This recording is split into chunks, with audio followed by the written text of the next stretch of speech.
Let's learn how you can send photo as comment on TikTok video. So the first step is to open your TikTok application.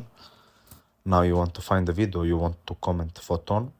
So click on comment, then click on add comment, and here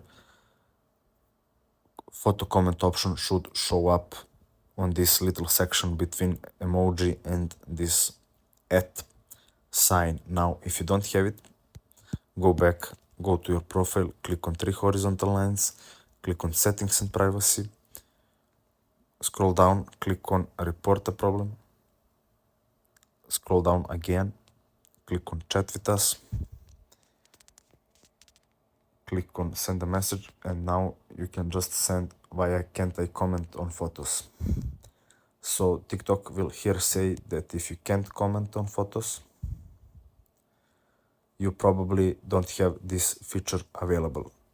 So only thing you can do now is to go to App Store and check if you have update for your TikTok application.